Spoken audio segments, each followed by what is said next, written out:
All right, you guys, I'm back here in the camper. What am I working on? You saw me put these in here, charging on the house power, you know, the 110. These are operated by the 12-volt battery, and that is the old Vanguard satellite dish slash 12-volt accessory plug that used to be up in the roof in that hole right there. So I moved the 12-volt Vanguard plug here. We don't need the satellite, of course. I need the socket, and here's what I need the socket for. I need this socket so I can plug in this inverter in right here, and I can plug the Skynet power supply here, and I can have internet when we camp. We've had horrible internet the last few times we've camped. And then this has a 14 gauge wire that comes to the back of this deal. I need to run, so it's kind of beefy compared to these little wires right here that operate the 5 amp charging plugs. So these were never hooked up. As I just showed you, the wires are sitting there. So what I did was took out the Vanguard thing for now, and I took those wires and put them on these strips here. So I have positive, negative. And so I have a 14 gauge going here to supply. I don't need a 14 gauge to go to those USB charging docks, the 5 amp ones. This is plenty right here, these little wires. But I'm gonna run 2 more 14 gauge wires over to this, because this is gonna supply power to that, like we just talked about. So what I'm doing right now is I'm gonna hook up all this stuff. I ran this wire through the cabinets. It comes out right here. So what's charging here right now is these fan slash lights that we use at night when we're sleeping. We have a fan on us, and then we have a light if we need in the middle of the night. And when we're camping, when my kid's watching his tablet up in his bunk bed, he can plug right in here if he needs to, and then put his little goodies here like we talked about. So that's what I'm working on right now, is just dialing in more of the 12-volt stuff to make this camper updated for today's needs with all the screens and tablets. And I'll show you when it's all done. All right, I got the 2 flashlights hooked up, and blue light there shows they're charging, and then I just hooked up these 2 here. Blue lights show that they're ready to charge, and I have them up there. And I'm gonna sand them all that out, and those come with these cool rubber covers to cover both sides, make it clean. So the last one I have to do is I gotta run 14 gauge from there to that hole to hook this up, like I said. And I want it to have a heavier gauge, because that's number one what it came with, 14 gauge, and then it'll run the power supply and the internet. So this is all the hokey wiring. I put a 12-volt block there, and I'm running all those wires up and around the back. And then there's the Vanguard deal. These wires are the battery chargers. Everything's mounted nice and clean all across the top up there. It even runs my blue light at night. So we have a little blue light at night. So at night it looks really cool in here when we're watching TV. So, but my next plan is, so I got this power adapter to run the internet satellite. So we'll plug it in here, and we'll put the modem down here or something. This will just stay up here, and I can just turn this off whenever I want to, or when I turn off the 12-volt. And then we have the flashlights, we have the 5 amp chargers, we have the temperature gauge, stereo, fuel, the control panel there, and then all this mess up here. So what I'm going to do now is, I don't like that mess exposed, right? That's a lot of mess. So what I'm going to do is, I've got these panels that were on a desk that I tore up and threw away, and they're the right size, this little fiberboard stuff. I'm going to cut these to fit, and I'll put little blocks far enough away from all the wiring and some Velcro, and I'll just press them on the Velcro, and so you'll have these full walls on this side, that side, and the ceiling hole. So when you look in here, it's clean, and you don't see any of this. And if I need to get to it, I can just pull those panels off and mess with it. But it's all wired in. It took a long time. What a pain. All right, just getting more stuff done. When we filled the fresh water bib, I came in here and there was water all over the floor coming from underneath the counter here. And I pulled that apart, and I found that the main water fill, the bib was loose. The pipe clamp on the bib was loose. So I tightened that, and I'm hoping that's all that was. So we'll see here when I go to fill it. And then the next thing I fixed was the black tank valve. That thing, the two little T's were broke off of it, and you had to grab it with a pair of pliers, and it was so stiff, and it leaked. So when you pulled the cap off to drain, before you open the valve, black would come out. And so I knew this thing was leaking. So I pulled it apart, and you can see where the gasket right there was tweaked. So I put a fresh new one in here. Look at this. It just operates so smooth. I'm going to cinch it down in a minute. Just had to kind of rinse off the ground right here. Hey guys, welcome back. One of the things I'm working on is, we used to be able to get internet in Glamis with no problem on our phones. And you could tether and hotspot and do all that stuff.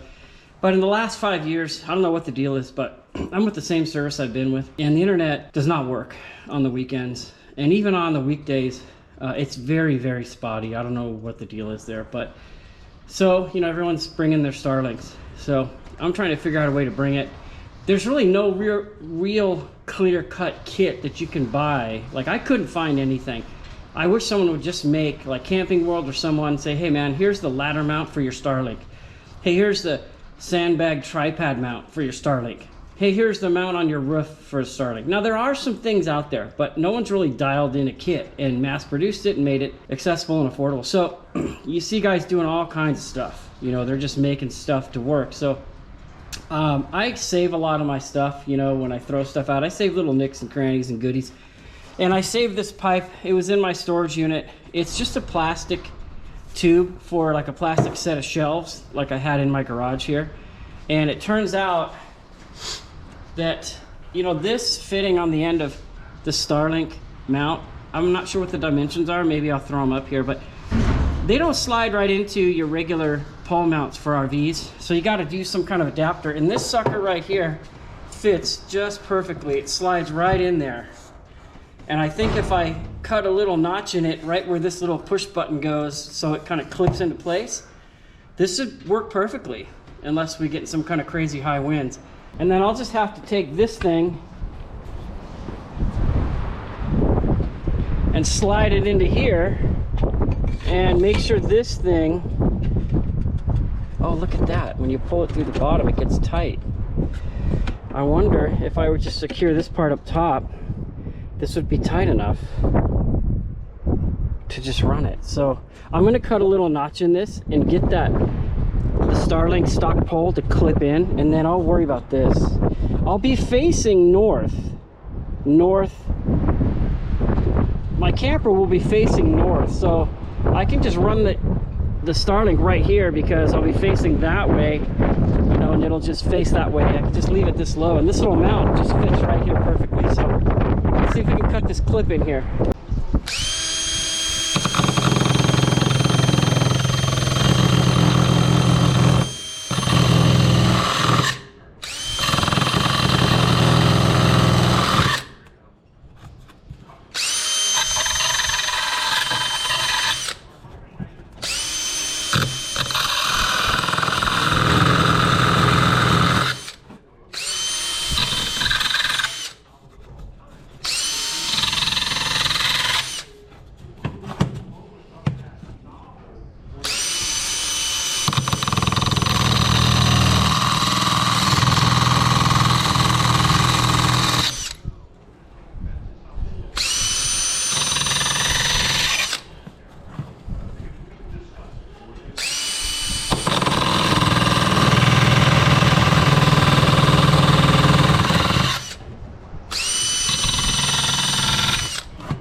That's tight, man. There's no flex there.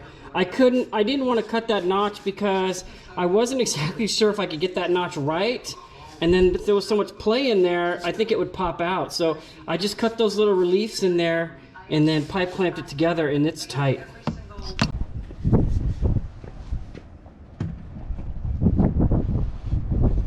Uh-oh, we got a clearance issue. It's gonna hit up there. Yeah, it's hitting. So I will have to run this thing up higher. So we'll have to do that. So at the bottom it's tight, doesn't move, but at the top we have this movement. So I think just temporarily what I'll do is I'll wrap some gaffer's tape around here so it stops there. And then up here when we get camping, I just might run a little screw in here just to wedge it in there, and then it won't move, and then this will be solid. So we'll see how that goes. All right, so I got the gaffer's tape on the bottom so it kind of wedges, and then I just marked and put a zip tie right here, and watch this. This thing slides in here, it bottoms out here, and then if you kind of push it in a little bit further, it's rock solid. There's no play there. I don't know if that's, you know, heavy wind tested for Glamis once you put a big sail on here at the top, being the satellite, but if this thing will stay put, and then if it's there and it's moving around, I can always just tape it or do something to hold it still, or drill a hole through here and run a bolt at the bottom. I don't want to mess with the cable here. But there's my mount for, I call it Skynet, of course, but it's Starlink, and it's going to end up going up there so the dish has plenty of room to clear the top. I bought an extra cable. Anything for Starlink is not cheap, so I got this extra cable. That's really the only thing that would be a pain for me to move, because when I installed this on my house, I had to drill a hole through my stucco and run the cable through, and then of course it's tacked up with all these other cables and stuff. So if I can leave that in place, unplug the modem, load it with the dish and all my little Mickey Mouse parts I just put together, we should be good. Of course, when the Jenny's on, we're powering the dish and the internet. When the Jenny's off, I did purchase this thing. I think I showed you guys before, but I purchased this bad boy.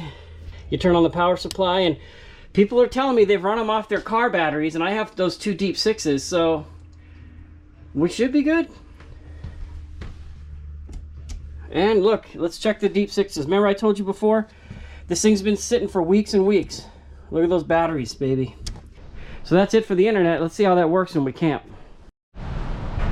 All right, you guys hear me talk all the time about the wind up here. You hear me say stuff like 70, 80 mile an hour winds, and I'm in my garage right now, and the wind is just flexing my garage door. Let's look here.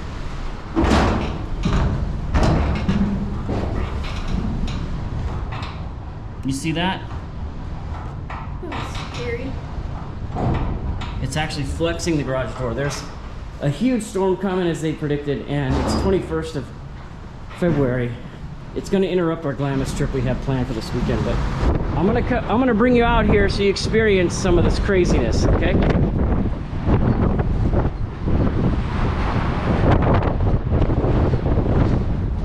So it already broke my gate right here, so I got to fix that.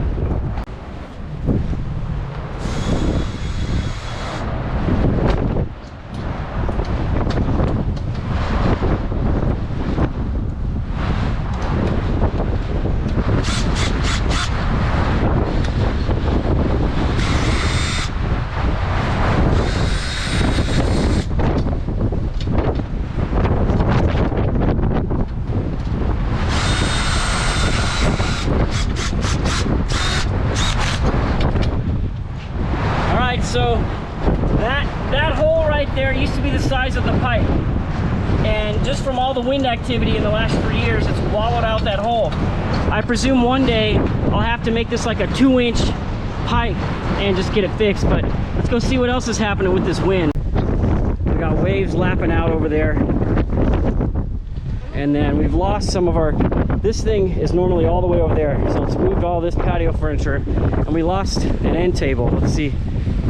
Look Okay, there it is. Well, it's hiding there. We'll just leave it there. So let's go show you what we're doing.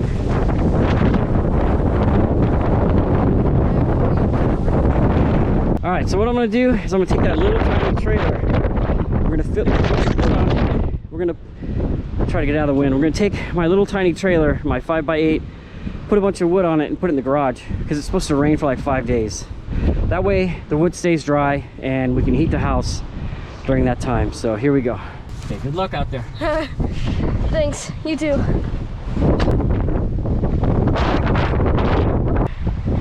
This is the life of a camera boy, guys.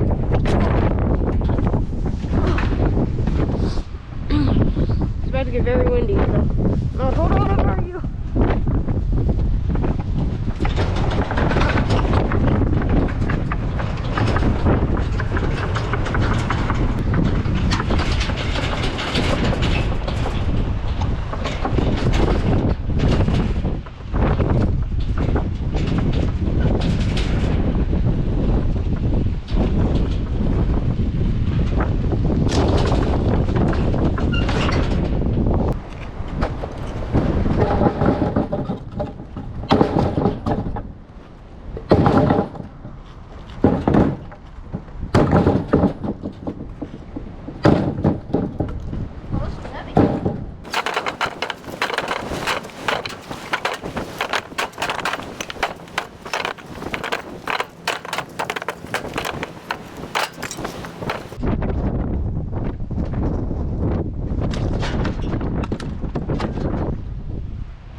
I think we got enough wood. All of a sudden, since that sunset, the temperature's dropped like 15 degrees, and they say snow level's down to 1,500. We're at 3,600 at our house. And as you've seen in other pictures and videos, we've gotten lots of snow before, but it's been a few years. So we're ready for what this storm has to bring. You ready? Yeah. Good job.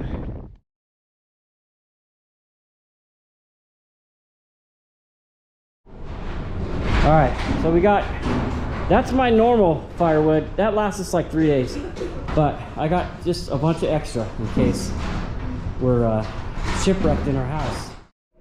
All right, it's about midnight and it has been howling. 70, and they even said 80-mile-an-hour winds. The snow's here, it's just starting to stick right here on the ground right there. And my little buddy's in his igloo in there with his treat for the night.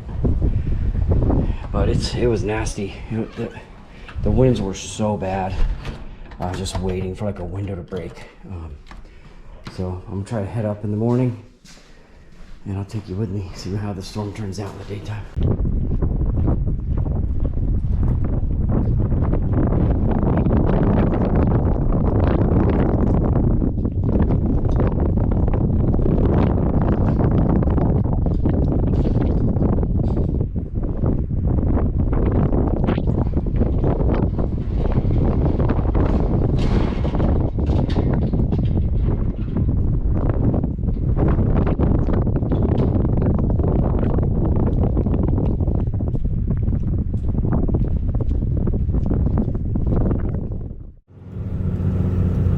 So I'm working my way up at 6 in the morning. I tried to get on the road here before the road was closed, but it was closed at the bottom, and the CHP told me they're not letting anybody up, but he let me up.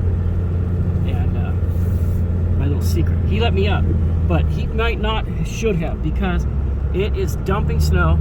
There's over a foot on the street as I'm driving up right now, and four-wheel drive all over the place. I'm gonna make it, but I hope he doesn't let anybody else up, because they're not going to make it. But hasn't been plowed.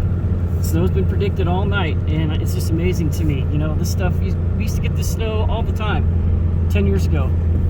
But now they shut down the road, they shut down the town, and it doesn't make sense to me. We used to just go to work and plow the roads, and there'd be snow everywhere. But it's dumping right now. I'm heading up. I don't even know if we're going to open today, so we're going to get up there and see what it looks like. So you can see the snow is up to the top of those 3-foot tall guardrails there. So we'll see how this goes.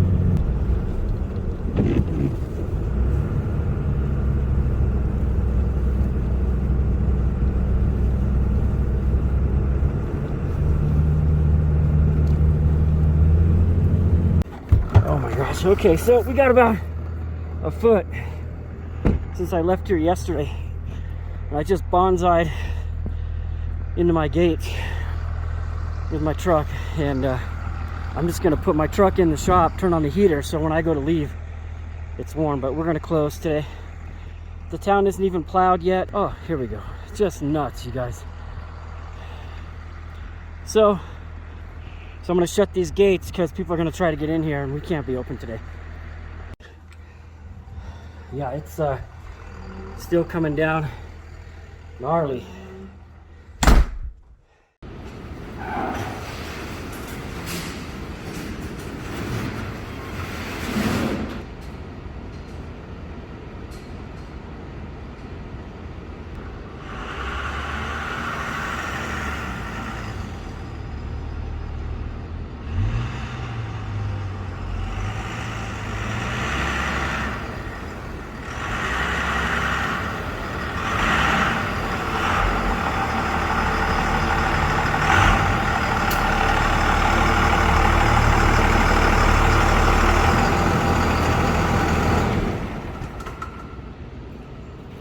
Woo! Crazy. I'm surprised I made it up, man. That was gnarly coming up. That was so gnarly. So I'm just gonna set the shop at 55 and just for my truck. So when I'm done here in a few hours, I can go home if I can get down the hill, which is probably not gonna happen. Look at those drifts, man. Those are like 6 feet deep on the left. So I went into work and I did my payroll and I bailed. It is 8 o'clock. Nobody's gonna be open today. Plows can't even keep up. Boulevard has a foot of snow on it. There's 2 feet in front of my shop. So I'm sledding my way back down to get home because it's not gonna make any sense to even be open. So just one of these things, I guess.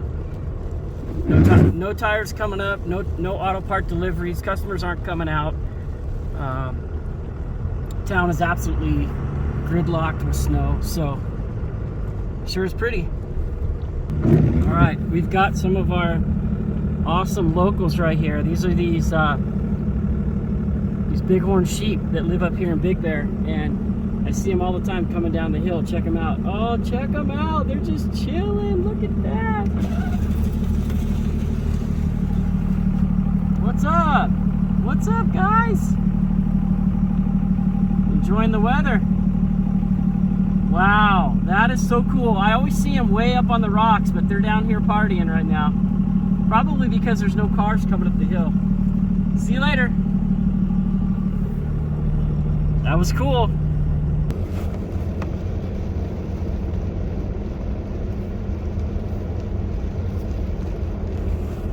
Hope I can get down. Looks like they got me blocked here.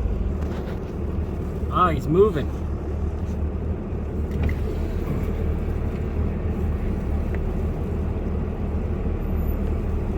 All right, so they're fully closed. I'm not letting anybody up or down. I got out just in case. I just talked to this guy right here. He's gonna move the cones for me so I can get out. But, and then I just saw a fuel tanker trying to make it up, and I told him, don't go up.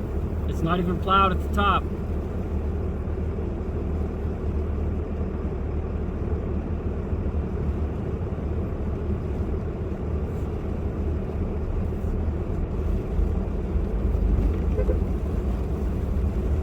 Here's all these guys are not gonna be let up. What a bummer. It's worse now right here than when I came up earlier, so it's just getting worse today, which we really need all this moisture, you know. So it comes at a price. It's inconvenient for a while, but the lake's gonna get filled up. All the rivers are gonna be flowing in Big Bear. It's gonna be an awesome spring for riding. So I'm headed home next to the fire, and it's gonna be a cuddle day. You're a snow dog. You like this stuff? Uh-oh, what's that? You hear an Amazon delivery, huh? This guy hates Amazon deliveries. All right, starting to stick on furniture and trees. It's time to go in, man. How beautiful is it? You want to come inside and party with us? You want to come inside, buddy? You want to come inside? You want to party? You want to party? Good boy.